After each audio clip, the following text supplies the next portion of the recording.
Clash Royale. Welcome back, guys, to the SPL semifinals here. It's all tied up 1-1 between SKT and KT for day number 1. We are about to jump into game number 3 of day number 1. It's TY versus Classic. That is very true. Much like horses who are in close proximity to cowboys who are good at lassos, we are all tied up.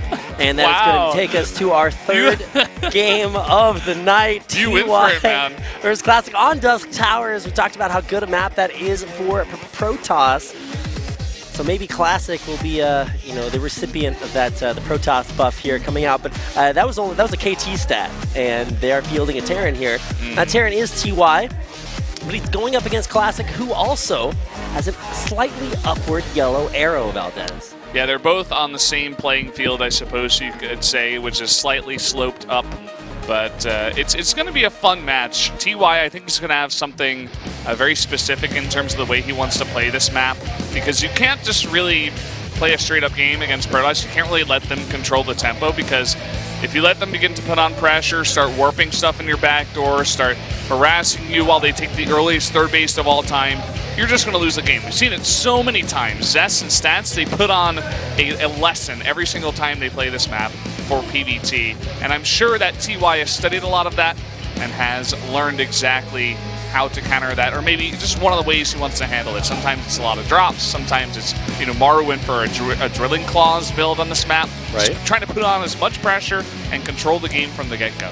Yeah, we've seen lots of early Cyclone upgrades, early drilling claw upgrades, lots of different ways to just sort of punch that early game home. If the strat pays off, it's great. If it doesn't, it's not. And that's my expert analysis coming into our third game of this SPL semifinals. KT Rolster tying it back up.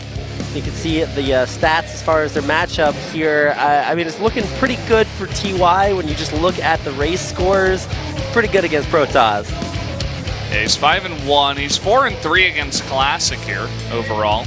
A good ratio of wins there to have against one of the best Protosses we have in Korea. Let's take a look at the predictions. Let's see what our people are thinking about these games. So only me. I have. I want to walk off stage. I'm like, you guys. I'm 2-2 so far, and for me, I think this is a big win for Classic. But I mean, anything can happen. What are you thinking, Rapid? Yeah, well, somehow Brendan voted against our Lord and Savior TY. We'll find out if the unfaithful are rewarded as we get in game number 3.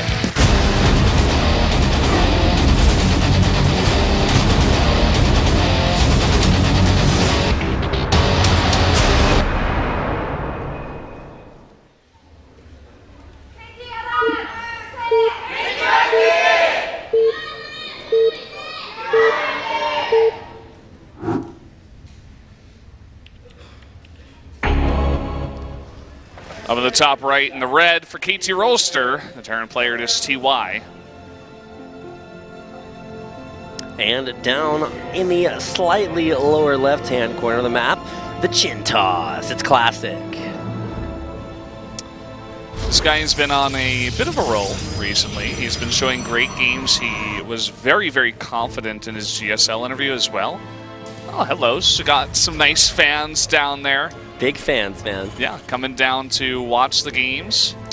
Always cool to see people from all over the world come down to the Nexon Arena to watch the most fantastic athletes go head-to-head on a virtual playing field. In fact, if you believe Day 9's esports manifesto, Starcraft is the chess of our age, Brendan. I mean, they're already making an AI, the same guys behind AlphaGo, to try to challenge some of the best players. They're coming for us, man. We already have that AI. It's named TY, and he is out here with a SCV going to a slightly alternative spot on the map. Is he actually going to proxy here? So I actually thought initially he was actually going to scout for proxies, but no, it actually looks like he is going to build something of his own. That's a Nexus first. Well, Nexus after Gateway. Yeah. So pretty standard ability to go Gateway Nexus Core, and it's business as usual here for Classic. But does he know? about the factory. This is going to be very interesting. This almost definitely has to be a drop, unless, you know, it is TY. Maybe he brings out some kind of weird, like, tank push. I don't think so, but it is TY, you know?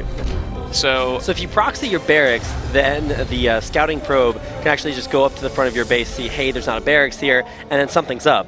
But if your barracks is still there, even if we do have either a mothership core or a scouting probe see that, then you're not going to be giving too much away. Now, neither one of those things are going to happen, and as soon as this factory completes, I want to see what's up here. Probably going to be Widow Mines very fast. That's what I would assume.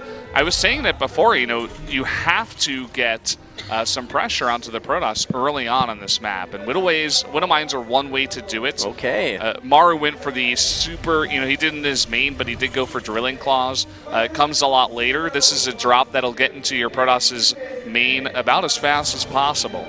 Now, we do have an Adept out here as one half of the scouting forces on the map here for Classic. It's coming up the ramp here, but it turns around.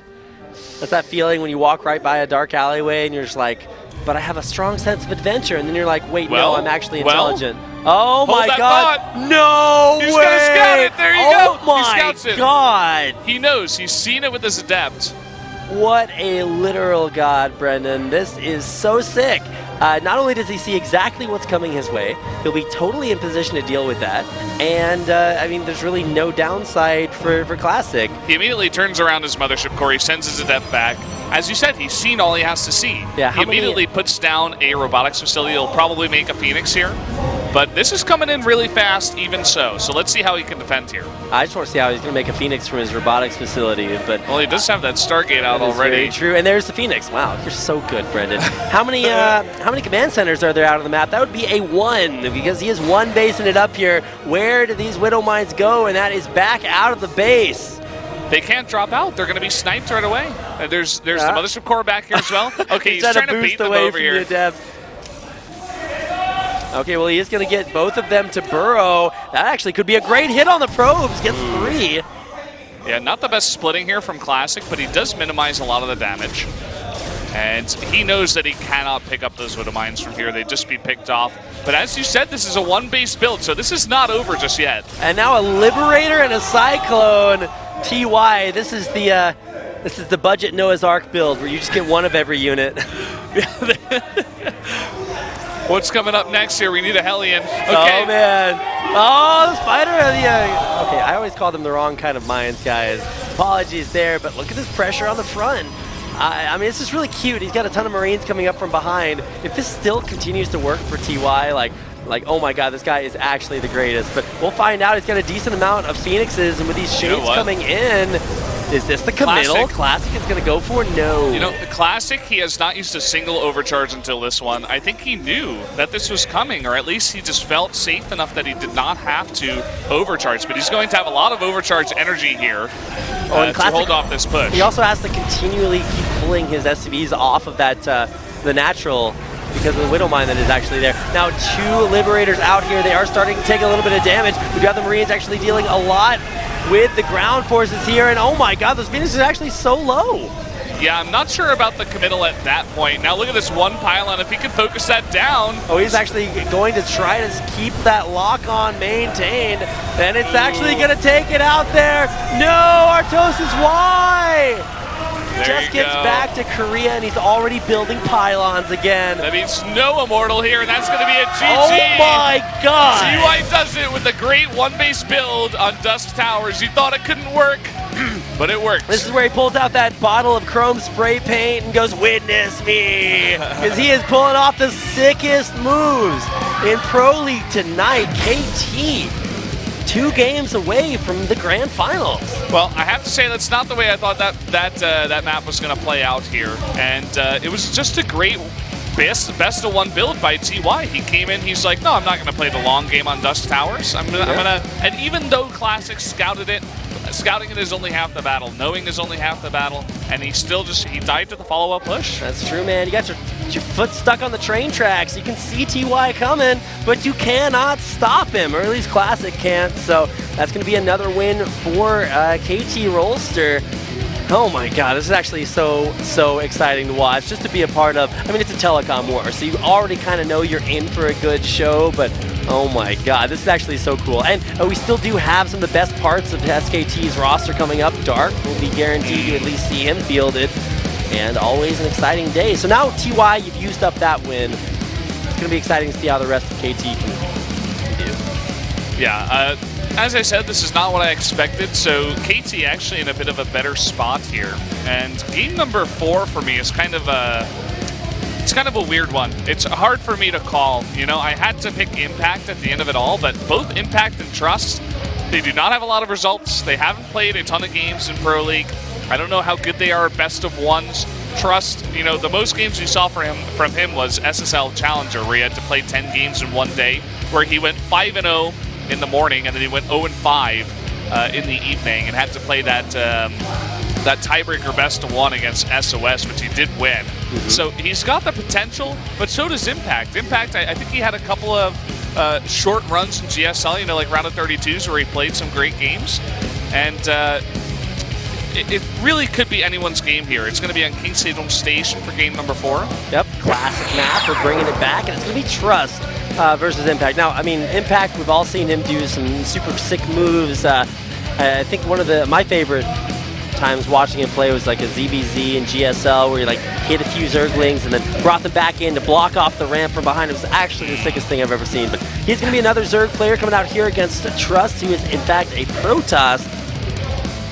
One of the stronger players. I actually just want to see how this match is going to do, and if you guys want to see that too, then literally stand perfectly still and keep watching, because that is the game that's coming up next. Still want to see what our predictions are for this match. Yeah, I'm curious to see what some of the other casters had to pick. You know, just little moves like you were talking about, where Impact, he shows a lot of composure under pressure, and he comes out with these really cool builds and really good ideas. I feel like that's going to benefit him in the best of 1 situation, whereas Trust, going 5-0 and then going 0-5 when he literally just needed 1 win to not hit a tiebreaker means that he crumbles under pressure. He's not ready in the booth. He's not, you know, super comfortable, whereas I feel like Impact carries himself a little bit better, which is why at the end of the day, I feel like they're on a similar level in terms of skill, but I feel like I can trust Impact a little bit more, no pun intended, but it's like, I feel like he's going to take this one, but it's going to be a close one. He needs these chairs we have. They are super comfortable. It's like I come up here, I'm all nervous, and I just like sit down, and it's we just sink into them, and it's like, oh, yeah, it's almost like we've done this before, you know? We can kind of handle ourselves up here, Yeah. We're all missing the ghost of Wolf, who's somewhere out there, but he's kind of floating. I don't really know where he is. He's like Last I heard, he was on a bus and then he disappeared. That is true. You know what happens when buses disappear, man? You know, like I thought he was going to cast Heroes. He's got like some, you know, other responsibilities that he's got to take care of, and then all of a sudden I look over there. I'm like, well, it's Artos G-Clef. I'm like,